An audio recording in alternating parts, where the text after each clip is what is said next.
মুসলিমদের দুর্দশা নিয়ে সোচ্চার হয়েছে ইরান। ভারতীয় মুসলিমদের নিয়ে ইরানের সর্বোচ্চ নেতা আয়াতুল্লাহ খামেনির মন্তব্যে হইচই পড়ে গেছে দিল্লি প্রশাসনে। তার করা মন্তব্যে এবার উত্তেজনা দেখা দিয়েছে ভারত ইরান সম্পর্কে। ফিলিস্তিনের গাজার মতো দক্ষিণ পূর্ব এশিয়ার দেশ মিয়ানমার ও ভারতেও মুসলিমরা অত্যাচারের শিকার হচ্ছে। সোমবার এমনই অভিযোগ করেন ইরানের সর্বোচ্চ নেতা আয়াতুল্লাহ আলী খামেনি। এই মন্তব্যের তীব্র সমালোচনা করে বার্তা প্রকাশ করেছে দিল্লি। মহানবী হযরত মুহাম্মদ সাল্লাল্লাহু আলাইহি ওয়াসাল্লামের জন্মবার্ষিকী ঈদ মিলাদুন্নবীতে তেহরানের এক সমাবেশে বক্তব্য রাখেন ইরানের সর্বোচ্চ নেতা আয়াতুল্লাহ আলী খামেনি। সেখানে তিনি বলেন, অত্যাচারের শিকার হচ্ছে ভারতীয় মুসলিমরা। পরে সেই বক্তব্যের একটি অংশ সামাজিক যোগাযোগ মাধ্যমেও শেয়ার করা হয়। সেখানে মিয়ানমার, গাজা ও ভারতের মুসলিমদের অবস্থা নিয়ে মন্তব্য করেন খামেনি। ইরানের সর্বোচ্চ নেতা বলেন, ভারত, গাজা এবং মিয়ানমার সহ বিশ্বের বিভিন্ন স্থানে মুসলিমরা দুর্দশায় রয়েছে। তাদের দুর্দশা সম্পর্কে উদাসীন থেকে নিজেদের মুসলিম হিসেবে দাবি করতে পারি না আমরা।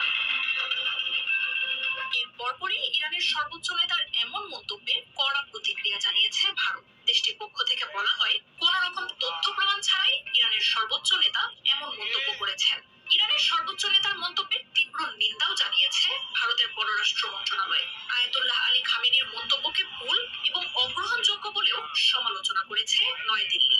এছাড়াও ভারতের সংখ্যালঘু মুসলিমদের নিয়ে মন্তব্য করার আগে দেশগুলোকে নিজেদের রেকর্ড দেখারও পরামর্শ দিয়েছে দিল্লি।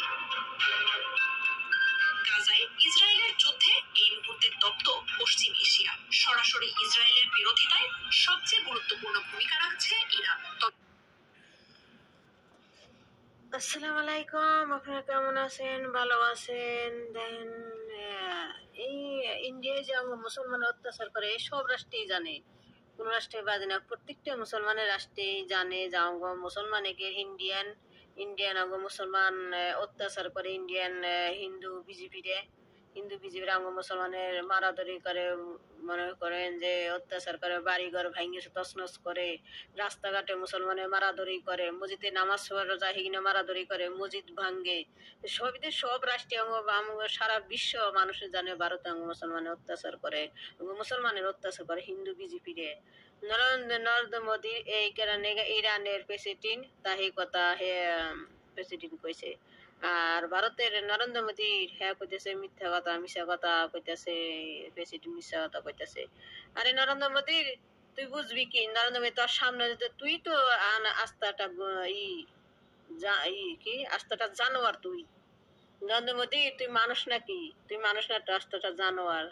ইসিনিকে তুইলে ফেরোয়ান, মুসলমান নামাজ পড়া দাস না, মুসলমানের ঈদ করবার দাস না, মুসলমানের কুরবানি দিবার দাস না। আবার তুই এবার কস প্রমাণ দাও। প্রমাণ তো সরাসরি প্রমাণ সারা বিশ্ব মানুষই জানে প্রমাণ। আর প্রমাণ কিসের প্রমাণ দেয় নরেন্দ্র মোদীর? তোর কাছে আবার কিসের প্রমাণ? তুই এটা প্রমাণের মানুষ নাকি? তুই তো নিজেই মানুষের অত্যাচার করস। হাজার হাজার মুসলমান মারে হেলাইছা, বাড়িঘর পুড়িয়ে ভেঙে হেলাইছা, বাড়িঘর ভাঙছা, মুসলমানের অত্যাচার করছা, নিজে হাতে হত্যা করছা, পুলিশ দিয়ে আর্মি দিয়ে মুসলমানের হত্যা করছা ভারতের মুসলমানের। আর এখন তো মুসলমানের হত্যা তালাই নিয়েছে, নির্যাতন নালাইছে, অত্যাচার তালাই নিয়েছে বিজেপি হিন্দুরা। আবার প্রমাণ দেও, কিশোর প্রমাণ দেও? তুমি কইতেছ ঝুট বলে হ্যাঁ, ঝুট বলে হ্যাঁ না, ঝুট না, জায়গায় সত্য কথা কয় মানুষে। সারা বিশ্ব মানুষে জানে যে ভারতের মুসলমানকে অত্যাচার করে, মারাধরি করে, বকাবজি করে, বাড়িঘর ভাঙ্গে ছেড়ে হেলে হাজার হাজার মুসলমানকে বাড়িঘর ভাঙ্গে তছনছ করছে। মনে করছে যেমনি করি তাহলে মুসলমানদের দেশটা চলে যাবে না। আর নন্দমতি তুই ভাবছ তোর দেশ? এটা সারা আগে মুসলমানের জন্ম হয়েছে ইন্ডিয়ান, মুসলমানের জন্ম ইন্ডিয়ান হয়েছে আগে, তারপরে হলে হিন্দুরা পরে জন্ম হয়েছে। ওটা হলো মুসলমানের রাষ্ট্র। ওই ভারত হলে মুসলমানের রাষ্ট্র, ইন্ডিয়ান হলো মুসলমানের রাষ্ট্র। হিন্দুর কোনো রাষ্ট্র নাই, হিন্দুরা পরে জন্ম নিছে ইন্ডিয়ান। আমার এই ভিডিওটা আপনারা শুনেন, আপনারা ভাইয়েরা সবাই দেখেন এই ঘুরেতে দেখেন।